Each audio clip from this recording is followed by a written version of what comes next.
From the publishers of your favorite licensed anime games and, Jump Force, comes a new IP that boldly asks the question, how much waifu can we cram into a Dark Souls? Wait, I didn't get this cinematic. How do you get this one? Hey, what the fuck?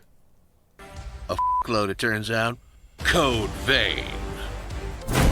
Discover the anime cyber goth world of Code Vein, where you'll be thrown into a vortex of vampires, monsters, and big anime battles. Great. In gameplay Very taken exciting. almost directly out of the From Software playbook. Yeah, I thought that part was great. Yep, it's just like Dark Souls pretty much, and that's exactly what I wanted.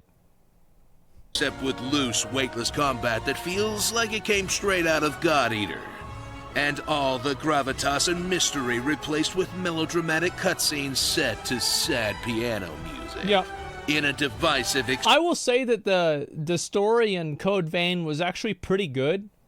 I mean, it's not Elden Ring, right? But I think it's good. experience that really comes down to whether you're up for some anime-ass anime. And if you are, oh... The customizations, holy fuck. Oh my god, they were so complicated. Wow. boy, do they have the character creator for you. They sure do. It's just like Skyrim with all of those mods you're ashamed of. Yeah, except it's actually in the game. The apocalyptic world of Tokyo, I guess. It's always Tokyo. As a Blade 2-esque virus turns most of humanity into vampires with, science. Yeah. And transforms the entire world into a generic concrete maze full of gangly 16-foot demons for some reason. Then don the multiple high-collared capes of the Revenants, undead warriors that need human blood to not get real cranky. I think. Or at least beads that grow from these blood trees that you have the power to revive, but you don't know why because you have, you guessed it, amnesia. And bring back humanity. You do? Oh, I thought only the girl did. Oh, yeah, you do. Okay, that's right. Humanity from the brink of annihilation from being too goth. By hitting everything you see with a sword that's bigger than your body. In a premise that tries its very best to explain why you are doing a Dark Souls.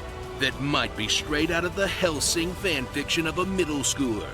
But hey, at least it's a slightly different post-apocalypse than we usually get. Yeah, sure. Besides, if I can summon blood dogs to chomp on monsters, I really don't care how you have to explain it. Yeah. Slay the many otherworldly creatures of the unfortunately named world of Vein in a rough approximation of the Souls gameplay formula that you know and are getting sick of. No, I'm not getting sick of it. They can bring a new one of these out every month. I'll play it. Yeah, I'm not getting sick of. Who said that? And by the way, oh, not yet? How many times have they been releasing FIFA? How many times have they been putting that one out? People buy it every year. Which is basically just a normal action game with limited healing and a harsh death penalty. Oh, God. Where they stick dudes behind every corner just to mess with you. I think they overdo that. There are too many guys that are waiting behind the corner to gank you. It's so annoying. And all the weirdly sexy bosses have ridiculous stun locks and no telegraph charges. I mean, they do have telegraphs, but... Like, I think this boss, by the way, is an S-tier boss. Like, the other bosses are not super great, but this boss is, in my opinion, an S-tier boss. It is so good. Will tempt you to just say F it and let your extremely overpowered AI companion do most of the work. So you can get back to the melodrama of the storyline.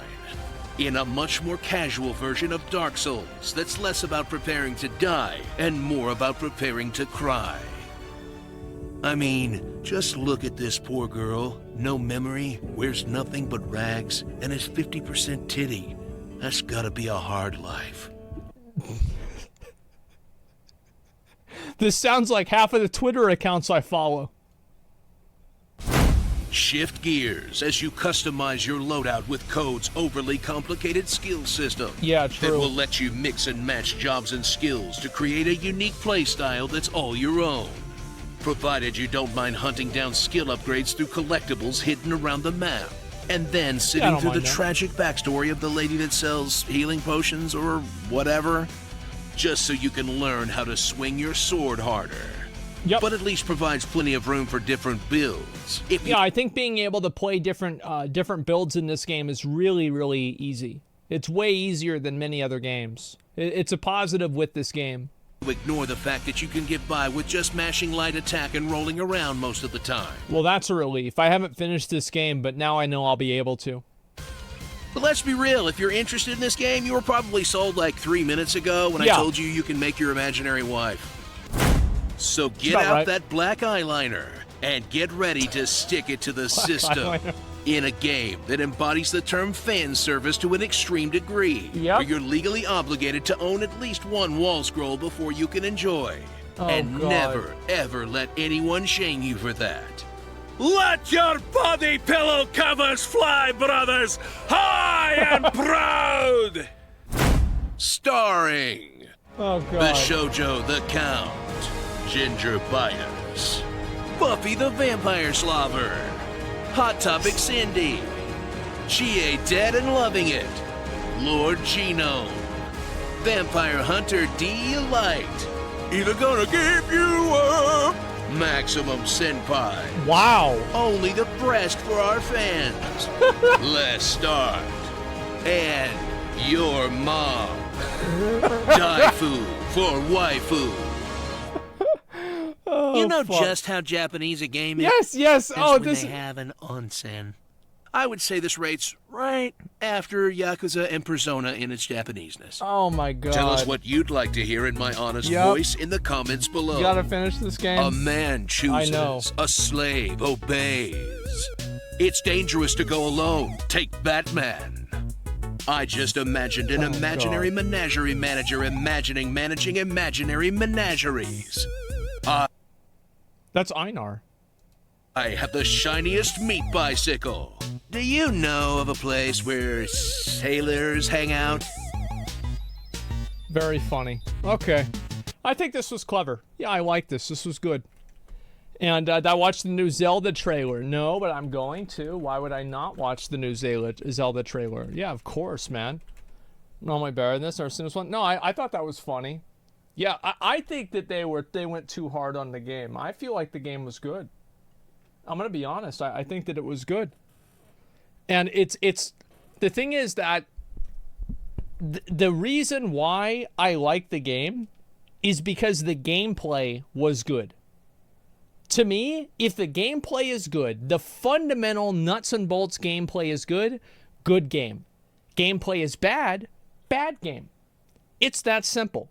That's why Remnant can have bullshit mobs that are designed to fucking run out from behind places you can't see, and I'll still say it's a good fucking game, but I can go and play something else. Let me think of a game that I thought was genuinely Diablo Immortal, and I can be out of a circle and still get hit by it and say it's a bad game. Even though Diablo Immortal is a much higher value, like it's a much higher like production game. Like Remnant's an indie game. It's because it plays better. Playing well is the only thing that matters.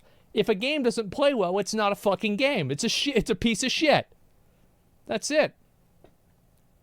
Why play PoE if you don't like the gameplay? Well, because I like being able... The goal in PoE is to not have to play the game. That's the goal.